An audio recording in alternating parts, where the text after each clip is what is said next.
I just got that feeling today as well, because you see Ghana, the manager, he wants them to play football, and great respect to them. This was a club that nearly didn't survive before the season started, and where they are now, it's fantastic. And I think I'm with the boys. I think that the big clubs like Manchester City got often criticized for this and that, and Guardiola for this and that, but to put out that star team for them, can you imagine what this means to a club like Swindon Town? Can you imagine how this feels for a club who nearly got out of the system just some months ago, to have these star players? This will be written in the stars. And McKeady scoring that goal, did you see how he celebrated at his 3-1 goal? Fantastic day for them, and all respect to Manchester City doing that for the club, for the FA Cup, and for themselves. I'm liking this little trip down memory lane, and this footballing Swindon side that Jan was a part of back in the day, which you actually played against. Yeah, I think Stevie played against him as well. And I was looking back, because none of us can remember anything, so we've always got to look back. 1st of January 1994, Swindon Town 1, Chelsea 3, and the big man was on the bench. Andy Much and Keith Scott were keeping him out of the team. Yeah, my God, Jan. Yeah, it was Stevie, what are your memories of Swindon back then? Any that you remember without looking at the internet? The goalkeeper hurt his back.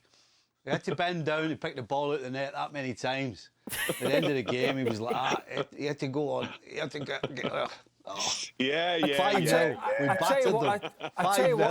tell you what though, Jan. One of the things that was I remember from that period with Swindon was I actually felt a little sorry for John Gorman, who was the manager, because he's one of, you know, and we talk about, you know, managers and nice guys. He's a guy who's been around the coaching game, playing and coaching for years, and he got this job off the back of, I think, Glenn Hoddle taking the Chelsea job, and he didn't go with Glenn to Chelsea where I was. He stayed and he wanted to become the manager on his own right. And if you ever wanted to see a guy do well, it was John Gorman. But every week when you looked at the scores coming in, it was like, oh no, because they were having such a hard time, huh? Yeah, but 100 goals conceded.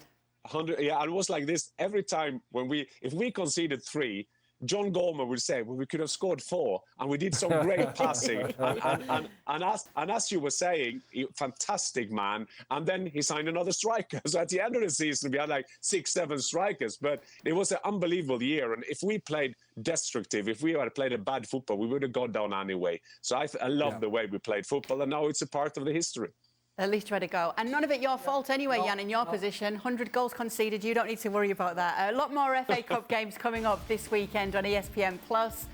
Right through Saturday, Sunday and Monday. Some good games to look out for as well. I know Craig's got an eye on Nottingham Forest taking on Arsenal, but I'm sure everybody will be keen to see how Manchester United fare against Aston Villa. That game Monday, 2:55 p.m. And as I mentioned, on ESPN+.